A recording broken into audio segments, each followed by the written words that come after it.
and Owen spend a lot of time out here and know the plants. And I say, if you have specific plant questions, you got to talk to the plant guy.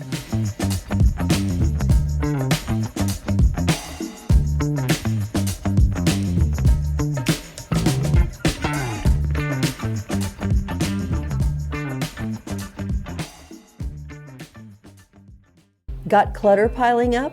FM Junket in Carson, Iowa is your hometown cleanup crew. Fast hauling, fair prices, and now easy dumpster rentals for DIY cleanouts. Your single items to full-on messes, FM Junket gets it done. Call today and breathe a little easier. Prom season is coming fast, and Inspire Couture in Glenwood has the dress that feels like you. From sleek and modern to bold and unforgettable, every gown is handpicked to help you shine. Find your perfect fit, feel confident, and make prom night one to remember. Only at Inspire Couture. In Mills County and beyond, home is about people. And Ruby Realty is proud to be part of this community. Whether it's residential, commercial, their team brings local knowledge and genuine care to every step. Ruby Realty is rooted right here and serving neighbors just like you. Hi, welcome back to Mills County Roots. We are in between Tabor and Glenwood on 275 here at Hillsdale Lily Farm. This is Ag Week, and we're going to close out our week this week with this amazing place. You can see behind us and all around us right now that it is wintered over, but it's kind of cool that we're here today, because we'll be back in July and you'll see what it really looks like out here when the lily farm is in full bloom. So the proprietors here are Lu and Todd Peverill. Hi guys. Hello. Yeah, thanks for letting me come out when you're in your dormant stage. The reason we're here today is because as we're talking all things ag, one of the things that we're going to talk about today is agritourism. Lu is the chair, as you know, if you saw the other interview we did with Lu, of the tourism, Mills County Tourism. Mills County Tourism. So just so happens she knows a little bit about that because she's involved here at the Lily Farm, which is part of agritourism in our area. So thank you for joining me today, you guys. Thank you. And I forgot to introduce our other guests. Special guest. We're having a cameo by Papa Goose. Papa Goose. Papa Goose is a little nervous, he's kind of shivering, and he's very protective. He tried to bite me a while ago. So. But how fun. They have chickens, they have geese, they have ducks. Yep. And cats. And cats. And cats, yeah. Yep. You want him down? Well, he's probably going to bother us anyway. Let's see what happens. Yeah. Yeah. Here, you ready to go? Okay, here you go. Go find the others. Oh, dropped him wrong. You gonna go away? I doubt it. We'll find out. That's funny. That's funny. He's usually not that close by. That's funny. Uh-oh, here he is. He'll hang out with Todd. You know what? It's okay. It's okay. Yeah, he can be a part of this. Yeah. Yeah. That's funny. He's not usually that needy. Yeah, animals and children, you know. Yeah. So, kind of get us into this, Lu. Tell us about agritourism and tell us about how the Lily Farm is such an integral part of that here in Mills County. Okay, well, I think I'll start with the lily garden. So we're celebrating our 10th year of selling lilies to the public this year. Oh, hey! You know better than that. We have a farm here that's 80. The farm itself, the whole entire farm, is 80 acres, and it's been in my family since the 1940s. I'm the third Excuse me, I'm generation. going to put him with the other geese. Okay. I'm the third generation to own this land. My grandparents bought it in the 40s. And Calm down. so the lily garden has been around for the last 10 years. You can go on our website and read the entire story of how it started. But Go ahead and give your website real quick. Hillsdale Lily agritourism.com. And simple There you go. version is it Ready? started with You 12 ready? plants, and There now you we go. have Ah, 288 varieties and thousands of plants. Wow. So yeah, it's just a family-owned business on family-owned farm. The garden itself is in pasture. I mean, it was always been a pasture. I remember my grandparents rented sheep here. We raised some sheep here with the boys when our kids were growing up, Uh-huh. and it was always a pasture. And then we turned it into a lily farm. Wow. Wow. It's a lot of work and it's been cumulative. It has, and it's generational now because our grandsons, Owen and Henry, live in Glenwood with their dad, Colin, and Owen will be 16 this year, and I think he's worked for us probably 3, it might be 4 years. Henry kind of started working the last couple of years. Owen really likes to be in the dirt with Grandpa, planting and separating and dividing, and Henry is my little salesman.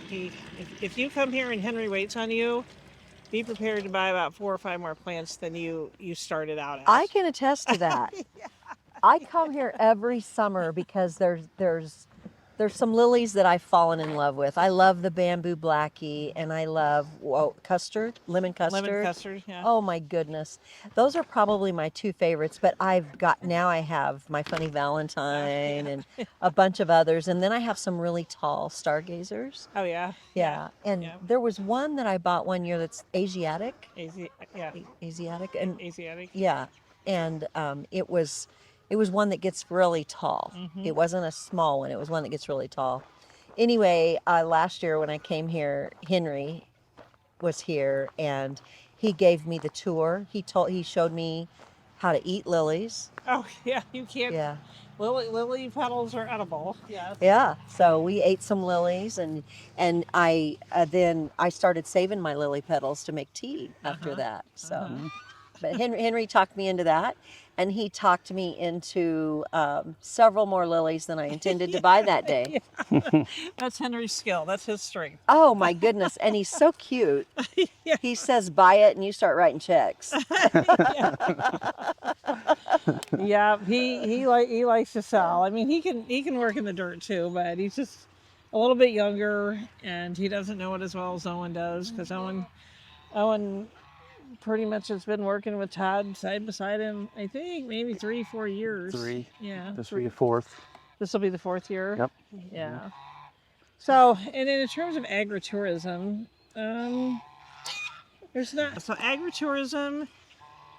there's not a lot that I know of in the county. There could be more in the county than I know of. I don't know exact definition of what the definition of that is, but it's agricultural based products. The state of Iowa is very big into agritourism. Yeah. I think on the Travel Iowa website you can go in and you can look for all types of agritourism kind of things. It means you're going to be out and about and experiencing what the agricultural part of that particular attraction is. So I call this agritourism because you come here, tourism trends tell you that people are looking for experiences. They can certainly have an experience here, especially late June, early July. That's when the lilies bloom, so that's when you feel the most experience. Prior to that, you come out and you purchase potted plants. I mean, you can buy potted plants in June, July too, but the experience, the agritourism experience, would be July, basically. Also in the county, we have Howland. I would call agritourism Howland Holler agritourism, and that's you cut it self-cutting flower arrangement. So that's a couple miles over west this way. And other than that, there not to my knowledge are there experiences that you can have in the agritourism world in Mills County. Yeah, doesn't Jan Zanders Wright, doesn't she have a big wildflower garden sometimes in her field out behind her house? And she might. That would be another, I mean, So- you know, that might be another something to put on the list for people to visit if she's still doing that. So people watching this and tune into this, if you're like, well, how come she didn't talk about? Well, probably because I don't know about. Yep. Yeah. You got to let me know about those things so I can, you know, put some publicity out on visitmillscounty.com, and Travel Iowa has a lot of good things on their website, so we can keep adding all those things as we know about them. Yeah, that's great. Yeah, we keep with Mills County Roots. We just keep trying to root out new stories and things that aren't out there yet. But I think a lot of times people might feel like they're reaching out to people outside of the county and make the assumption that people in the county already know about them, but that's not always the case. So, yeah. So I think there's lots to know about here. So Yeah. the garden, I mean, I guess the best description is family owned, family operated. We have cross country kids and ag science kids out of the Glenwood School District that come out and help us. And just got told yesterday that one kid's really anxious to come back this summer and help us out. And That's great. we found some kids who really love plants. Like that'll probably be their professional path, is working in plants of some way. And Like horticulture? Or, yeah. Awesome. So it's fun to give them some experiences out here. Yeah, that's great. Yeah, I love it. I love that you have that opportunity for the kids to come out and learn. Yep. And there's so much to learn. So Todd, walk us through the process from, let's just say, where you're starting in the spring, or when you're planting, initially, planting the garden. Well, this year's a little bit different. We started putting wood chips down. We were able to get some wood chips from the folks that do the highway, clear the trees. And we got 10 loads of their chips, and I thought they'd cover quite a bit, but it doesn't go very far. But because of that, normally in the late fall, we'll burn up this all off. Okay. But with the wood chips, I'm afraid it'll get too hot and kill the plants. But just burning them off the way most of these are wouldn't hurt them at all. So what I'm going to do this year, I'm going to mow these off probably this week. And then the day of, we're supposed to get rain in about 5 days. I'll come out here and I'll pre-emerge. I have a sprayer. I spray pre-emerge it down. Last year I did the same thing and it didn't rain. Pre-emerge it didn't work. Oh no. We had that drought in the spring till about 2 weeks before the flowers started blooming, and I discovered the pre-emergent didn't work. Yikes. And we're stuck because once the scapes come up, you can't spray. Sure. Because they'll curl the scapes and it'll look ugly for the bloom. So all summer long we're fighting weeds, and it was bad. So this year I want to get a good jump, and we're looking pretty good right now. So I want to get it down before the temperature, the soil gets up to 55. Okay. And with this cold spell, it helped us out. It was almost at 50 degrees before this cold spell. So I was worried that it was going to be too early. Oh.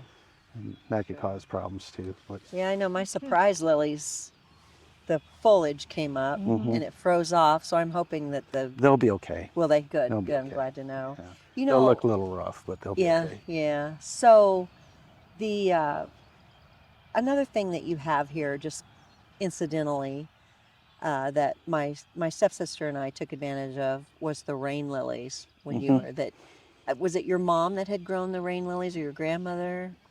Originally, it came from my grandmother. Wow. So rain lilies are pretty unique. We got the original stock from my mom, who had them, but she had gotten them from her mom.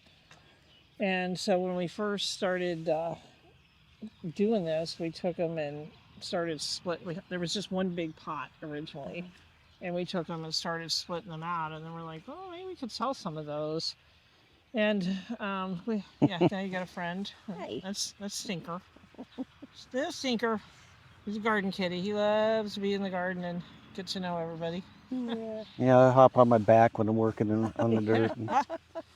Yeah, so we split out rain lilies. Every year you split out I'll have 75 of them this year. 75 small pots of them. I'll have to get some more of those. And you guys shipped some all the way to California. So your rain lilies are now out there growing Yep. and multiplying in Southern California. Yeah. So to explain that, they're just little green. They're green. They're just little green leaves. Uh-huh. And then when it is supposed to be raining, or About 24, 48 hours before it rains, they'll start shooting up a escape, which is what the bud is on. Uh-huh. And then the day of or the day before, it'll bloom. More blooms, more rain. they're just these cute little pink They're flowers. so delicate. Yeah, So- that's a good word. We thought all rain lilies did that, so we bought some, just test it out. And the rain lilies that we bought aren't doing it at all. Oh, Yeah, prediction. interesting. So we might have a unusual variety. Yeah. But it's pretty accurate. It's about 90% accurate on the rain forecast. Yeah. Wow. So yeah, those are fun. So yeah, speaking of shipping, we do ship. We have an online store. Okay. Orders are coming in now. We don't ship until middle of May, right? Because Yeah. the lilies have to be big enough Yeah, they're just For coming us, up right now. to ship. But we have, I think, am I right? We've shipped to every Every state now, except for Alaska and Hawaii. Alaska and Hawaii, which we will never ship there. Oh, yeah. Yeah. But yeah, we ship all over the country. Huh. Wow, that's amazing. Another friend.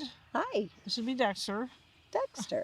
Yeah. Beautiful. So if you come to the garden, they will want to get to know you. I love that there's Dexter likes checking out cars, so Oh, we'll look for that. if you come before here I and the leave. window's down, please check before you leave. Don't drive away with Dexter. Oh, goodness. What a gorgeous day we got to sit out here and talk about the lily garden, to dream about what it's going to look like in July. It looks like a gorgeous quilt of color out here. That's a good way to say it. I want to be out here when there's a good sunset this summer, when the garden's in full bloom, because right here behind us, gorgeous sunset over that beautiful field of colorful flowers. It's stunning. I would just want to come out here and sit in your gazebo and watch the sunset. Sadly, when all that's going on, we're so tired in the summer. It's just like I just need to go in and sit down, put my legs up, and get some air conditioning. But yeah, so I don't know if I said it. There's 1.25 acres here total of what we have in plants. I'm pretty sure I said 288 varieties. We add new varieties every year. We've added how many this year? 48. 40. No, wait, you bought 2 more. 50. 50. Wow. 50 new varieties this year. And Usually I only want to get 4 to 8. And that doesn't mean that all of those are available, because the process is you buy a few new ones and you only may have 4 to 6 plants, and we won't sell 4 to 6 plants, so we let them grow a year or two. So I'd say there's varieties in the garden, not necessarily for purchase, but we buy these newer varieties and or new varieties, new names, and then we let them grow and see what they kind of look like in the garden. And as they reproduce more, because lilies, this, are very prolific in their you buy 2 or 3, and the next thing you know, you got 10 or 12 in a bunch. So once we get our numbers up of the newer varieties that we have, then we can start selling maybe only 2 or 3 until the stock kind of gets up, inventory stuff. Sure, yeah. The cool thing about that is if you're coming here for the first time, it's just wow. It just overwhelms you, your senses when you come out here. That's all I can say. It's like walking into a paradise. And I would always want to come back if you never had different varieties. But every year, there's always new varieties to look at and figure out, what am I going to take home this year? Yeah. So if you've been here before, and no matter how many times you've been here, it's different every single time you come out. And I think that's a really good point, because some people are like, well, I can't come every year and buy new lilies. Well, Sure can. you can. And people say, "Well, I've run out of places to put them." Well, just come out and visit and see. I mean, I wish people would think in those terms a little bit more. It's like, let's see what is new and different and blooming this year, and just enjoy the beauty of it. Exactly. Well, if you can get 288 varieties on an acre and a half, Yeah. surely we can get a handful in our yard. Yeah, yeah. So one point I want to make too is when you come here in, well, you can do your homework ahead of time if you want to, but you come here in May and June before they start blooming. You're like, well, how am I going to know what they look like? I don't know what colors they are just by looking at the names. Because you come here in May, June, you can walk around out here if you want to. There's nothing to see in the garden. So you come here and you shop like you were going to one of the big box stores and you shop, but we have booklets that you open up that have pictures of what every flower looks like. Now, we always say pictures don't do them justice, but and you said you used the word overwhelming in there somewhere. Some people do come and they almost like freeze, like, oh. Well, so my advice, because the way this process works is I'm kind of customer service and check out and register and kind of upfront, I guess you would say. And Todd and Owen spend a lot of time out here and know the plants. And I say, if you have specific plant questions, you got to talk to the plant guy. You got to talk to the plant guy. But I just try to, when people are like, well, part of it is price range. I mean, you got to know what you're willing and able to spend. We have, this is Todd's thing, we have varieties that from what? 25 varieties, which I have to pay about $300 a plant for. Wow. So we buy a few and start dividing it out, and as we get more, the prices come down. So But what's our price range? anywhere from, well, if I try to get rid of some, $8 all the way up to $300 or $400. Yeah. So But most of them are around $10 to $18 range. So I tell people, to try to decrease the being overwhelmed. Know what you want to spend, know what you can spend, and then I tell people to think about colors. Do you hate orange? I don't particularly like orange, so I would probably not buy orange flowers. I love pink flowers, so I would, if I was coming here and somebody asked me, I would say, well, show me what you got for pink. But I mean, you can mix them up too. Orange looks different on a lily. I have to throw that in. There's one that I get. It's a dark, deep. What is it? Alabama. It's not Alabama Jubilee. that's Is that what it is? yeah. Oh my goodness. It's along the road, and when it comes in bloom, people say, "What's that one way over there? I want that one." Yeah. Yes. So, 300 feet away, and they want it. So Yeah. that's how bright it is. Oh my goodness. So you can do your homework if you probably should do your homework in May and June before you come out. Or if it's nice, you can just enjoy sitting out here and flipping through the book and going, oh, I like that one. I like that one. Actually, the colors in the book are pretty true to color, but like you say, Some orange, some yellows, and some, what's the other color? I have about 5 plants that I cannot get that color. oh, the red. And Alabama Jubilee is one. Southern South Seas is another. That's a coral. And a lot of the oranges are hard to get. Oh, okay. A good color. I get a good picture. Get a good picture of it. It's very different when the sun's glistening across the texture of the petals. It's different. In case you can't tell, I'm in love with lilies. And some people have told me, and I've noticed that too, because I do all the mowing, that it kind of depends on the way the lilies look to you. Kind of depends sometimes on the angle of the sun. They can look a little bit different times of the day. And first time somebody told me that, I'm like, I don't know about that. But then I started paying a little bit closer attention to some like on the edges. I'm like, they do look different. The sun hits a different way, and sometimes they can look different. Yeah, some of them just start changing colors through the day. It's not just sunlight, it's actually the flower. Because the bloom only lasts about 12 hours, 14, somewhere around there. And as it gets older, it starts to lose its color. And by next morning, they're all shriveled up and ready to fall off.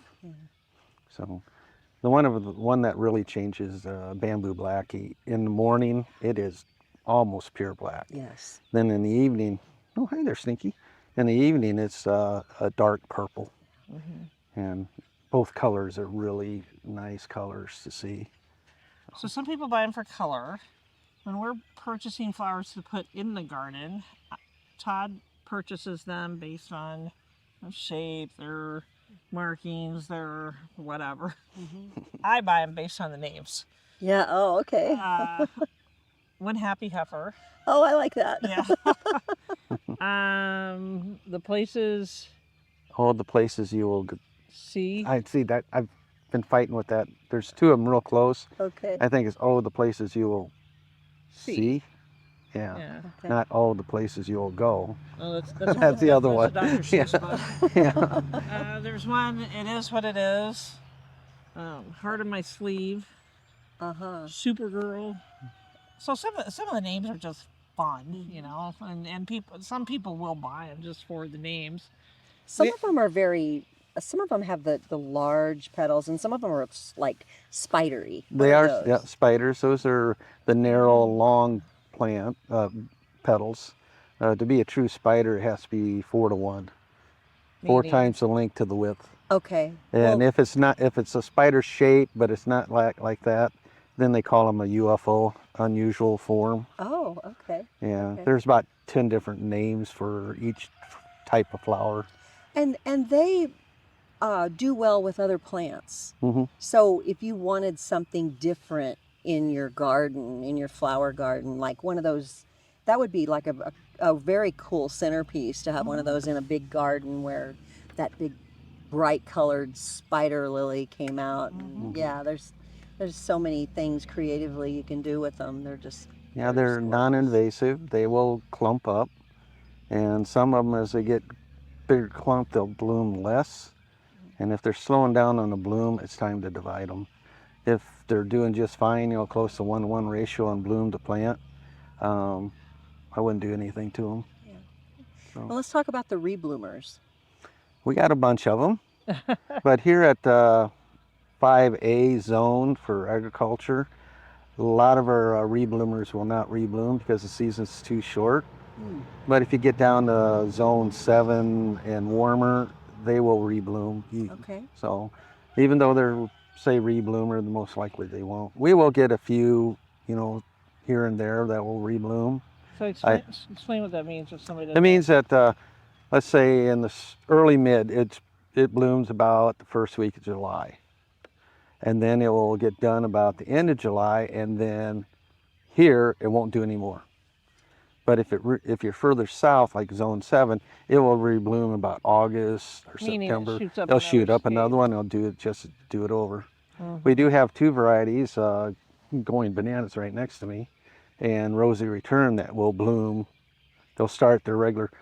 I think Going Bananas is a mid-season, so that's about middle of July, and it'll bloom until frost. Oh. And Rosy Return is early, so it'll bloom about the end of June, and it'll go till frost. Wow, it might might take a little rest from time to time, but it will continue blooming. Okay. And we have a few early varieties, meaning they'll be the first ones that you see. That's Rosy, and dark red embers up there, and Lava Flow. Yeah. They are the first blooms you will see in the garden. Wow. And then the rest of them are all kind of in that middle range, and then there are some that just come on later, appropriately named August Frost. And El Desperado. Yeah, they don't start blooming until about the middle of July, and then bloom later. And I've added about 6 more later ones, but we only have a few of those, so it'll be a couple more years before we'll be able to sell them. Nice. So sometimes some of the plants like have one stalk, one bloom, daylily, right? Does that happen? No, you're talking Asiatic Orientals. Okay. Those are ones that get tall Yeah. with the single stem with Right. leaves coming off and the blooms Right. at the top.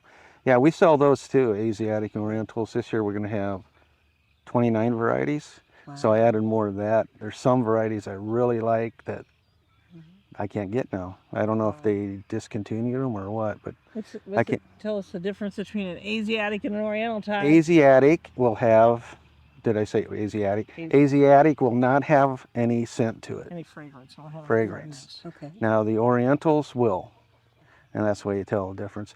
Asiatic is from Asia, and Oriental are from the Orient, Okay. and they're similar, but they're not. It's Yeah. They look similar, so Yeah. the only way to really tell is when they bloom. when they bloom and if you can smell the fragrance. And daylilies don't really smell either, but people get out of their cars and like, oh, it smells so good here. I don't know if it does or doesn't. Yeah. I mean, they're not necessarily They're fragrant. lightly scented, so a very fragrant would be, you might be able to smell it when a few feet away, but You can, if I you get can't too smell close, them. you're going to get a little yellow on the Oh end yeah, of your nose. because people Yeah. people walk around like you've been smelling the flowers. You got yellow all over your Yeah, nose. that's the Asiatic and Orientals will get you. Yeah. They're really a lot of pollen on them. So about on average, how many blooms would come off of a plant in the That depends season? on the genetic of the plant itself. Some will, well, let's King George. It's a big yellow, and it'll only have about 6 or 7 Okay. buds on it, and that's all it will do. But it's a stunning flower when it's bloom, and it's worth getting, Yeah, 'cause it's even so though you don't have much bloom time. Now, our Hillsdale Lily Bell, that's actually one that we hybridized by Mother Nature. It showed up, and it is an unusual one. It has 35 buds on the first scape that comes up, and before it blooms, a second scape comes up, and it'll have over 25 buds on it. And that's every plant that we've had so far Wow. is doing that. And genetically, that is highly unusual because usually 20 to 30 buds is max on a daylily. So they'll bloom. So if you have 30 buds, you could look at a full month of something blooming. Yeah, So, nice. Yeah. Very nice. The other thing is, like we said, they multiply themselves, which is Yeah. amazing. You take home one, and next year you might have 3. And they'll grow in almost any soil except for low pH. We have, let's see, that's about 80 feet back behind us. I discovered 2 years ago that the flowers weren't growing in there very well, and they were actually dying on me, and I couldn't figure out why, because up here everything multiplies crazy and grows great. I tested the soil, and our pH was 4.1, Yeah. which is like And what's trying it to grow supposed to something be? lemon juice. It should be 6.2 to 7.2, somewhere around in there. So that would be high acidity. A real, no, high would, yeah, Low high pH. acidity, yes, high acidity. pH, high So it's like trying to grow something in lemon juice. Yeah, yeah, yeah. As soon as I put lime on it, it snapped it out. But so I really don't have too many back there. Yeah. I have to figure out how to put out lime without. I tried to do it on the spreader, and it broke my spreader. And Oh, I actually hand spread a ton of lime on this entire garden. oh, yeah. And then my son decided that we're going to go bowling after I got doing that, and I couldn't even pick up a bowling ball. Because you've done this all day That's the long. lowest score I ever had. Oh gosh. Oh my goodness. Well, thank you so much for letting me come out here today. I was going to tell you about the events, which is Yes, the piece yes. of paper that I dropped. Uh-oh, there it is. You got it? I meant to ask you about that, so I'm glad you brought it up. Yeah, so we are open 40 hours a week, May 1st to May, June, and July. We're open 40 hours a week. Then in August, we're open just on Sundays, and then we close after end of August. And we're open every day except Monday. Our hours vary a little bit on the days, so you got to look on our website to see what the exact hours are. But closing at 6, every day we close at 6, except on, we got a couple of late evening lily events, which means we bring in entertainment, we bring in a food truck, and we have 2 Friday nights that we stay open until 9. Those dates this year are June 26th with entertainment by Doug and Darla from Harlan, and Friday, July 24th, music by Glenwood's own Craig Florian Elvis, and our food truck is Smoking Good Times from Emerson. And then all day on Saturday, July 18th, 9 a.m. to 6 p.m., Lily Fest 6.0. So it's the 6th year that we have done Lily Fest. Start with a few crafters, not a lot, 8, maybe 9 that sit up off over there, right off the road. And then we have Fremont County cattlemen come and provide the food. Tropical snow is going to be here this Oh, year. that's right. I gotta remember that. Yeah. And I mean, you have to pay for the food, but that's a fundraiser for them. That's how they do their activities. And then tropical snow. Also going to have a coffee truck Yeah, coffee truck. first thing in the morning. And then entertainment starts probably about 11. And we're also going to have a petting zoo. I confirmed last night. Cuddle Cow Company out of Glenwood. It's going to bring a couple little Highland cows. Oh, how fun. Yeah, and then our granddaughter's here with, you can hold a goose. Yeah. Here, hold a duck. You can hold that goose. You can't hold it. You just keep a hold of his head or neck, or else he might nip. So our granddaughter will make sure that you're entertained with the animals. She likes that. So those are our 3 main events for this year coming up, and you can also find those on our website, hillsdalelily.com. Those are all on there. Well, it's getting that time. It's about time to start getting pain in the hands and pain in the lower back. And Actually, I've been planting. have you? Yeah.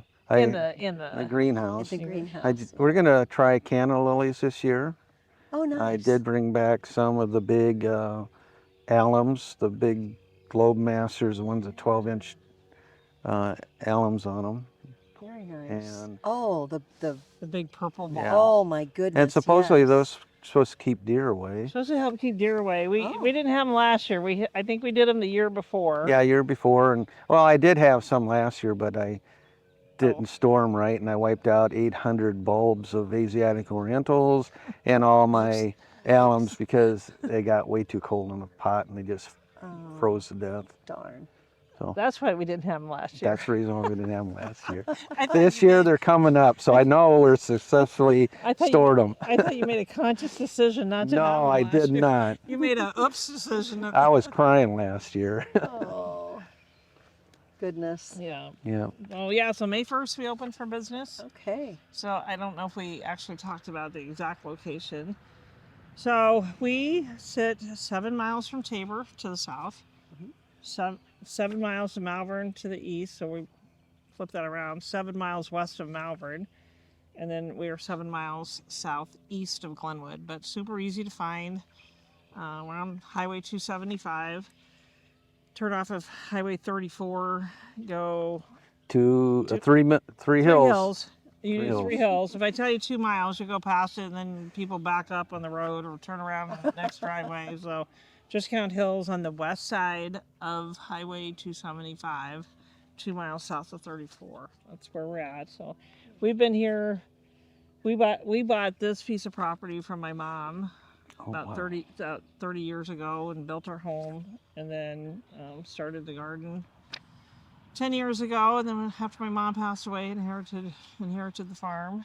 Well, there's 80 total acres here, 60 tillable, talking about ag week, 60 Yeah. tillable, cash rented. The Goodman family takes good care of our Very nice. crops. There's alfalfa, and then they rotate beans and corn out there. What is it this year? Corn?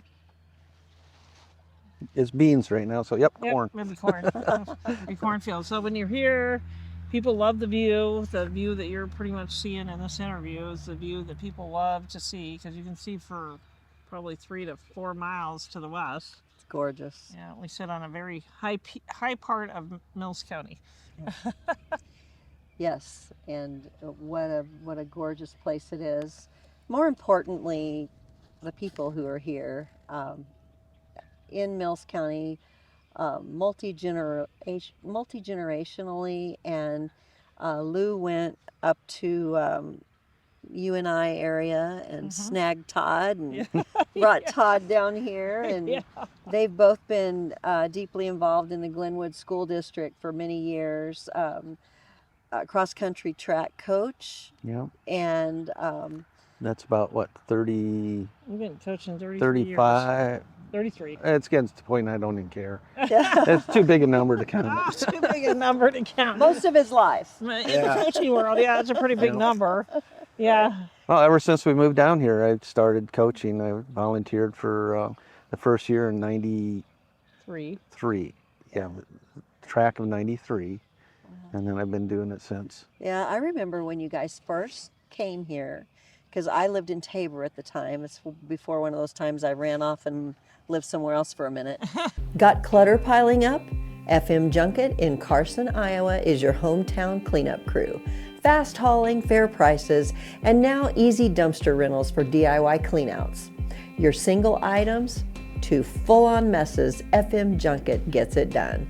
Call today and breathe a little easier. Prom season is coming fast, and Inspire Couture in Glenwood has the dress that feels like you. From sleek and modern to bold and unforgettable, every gown is handpicked to help you shine. Find your perfect fit, feel confident, and make prom night one to remember. Only at Inspire Couture. In Mills County and beyond, home is about people. And Ruby Realty is proud to be part of this community. Whether it's residential, commercial, their team brings local knowledge and genuine care to every step. Ruby Realty is rooted right here and serving neighbors just like you. Well, thanks again for letting me come out here today. It's always a pleasure, even when the plants aren't up. It's still a Well, pleasure. they're sticking. Oh, there. They're Yeah, sticking up here. they're just Actually, I starting can to dig come those up. and divide those and put them in flower pots. Ah, But I'm not going to do that for probably another week yeah. because it's supposed to get cold again Is it? overnight. Not Oh. day temps are good, but overnight. Yeah, this is a hard time of year when one day we're in single digits and 2 days later it's almost 60 degrees Yeah. out here. Mhm. It's hard not to get started doing things. It's hard Yeah. not to let yourself just go out there and trust that weather, but Well, we appreciate the opportunity to talk about the garden and let Yes. people know about it. If you don't know about it, you're sure welcome to come see us starting in May. And Yeah. if you say, I don't know anything about lilies and I don't grow plants well, daylilies are almost impossible to kill. So if you're worried about killing off your plants, I don't think you have to worry much about that. They do like full sun and a minimum of 4 hours of full sun. So if you only have north side, lilies might not be the thing for you, but They'll grow, but they may not bloom. Yeah. If you got a spot and they're not blooming, it's too shady. Just Yeah. move them and they'll start they blooming. like the full sun. the one thing I love about coming out here is every time I'm here I learn something. Okay. And if I have questions, Todd's so patient to tell me. If I talked to him one time about splitting lilies, about transplanting lilies, because I What take did I them tell you about home. transplanting? You You told just dig them up and throw them away and come back and buy more. right, She didn't like that answer. Well, that's funny. and how to split them. But the fun thing for me is I grow them, they multiply, and then I split them and give them as gifts to my family that's fun. down in Missouri. So That's fun. if I get a hold of a rebloomer, they get down there in southern Missouri and Southern Missouri, they'll rebloom for you. and then they'll rebloom. Yeah, So, because that's 7 or 6A down there, so it's close to. They can rebloom, especially the early, mid, and early ones. So yeah, come enjoy the garden, the cats, the animals, the geese, ducks. the ducks. Yeah, they're all here. we do when the business is open, we do shut the geese up because we don't want them to bite anybody. Bite or scratch. Bite or scratch. Yeah. We'll shut them up, but they're fun to have around. Well, thank you again. Thank you for Yeah. joining me. Thank you for being a part of Ag Week and really getting the word out there about agritourism in Mills County. And hopefully this will inspire other people in the area to take advantage of this lush soil that we have here and grow something, not lilies, because this you'd spend the rest of your life trying to build what Lu and Todd have built here in the lily garden, and but there's other things that can create agritourism here in Mills County. So thank you for joining us on Mills County Roots. Thank you for helping us close out Ag Week this Friday, and we will see you next week. Thank you. Thank you. Thank you.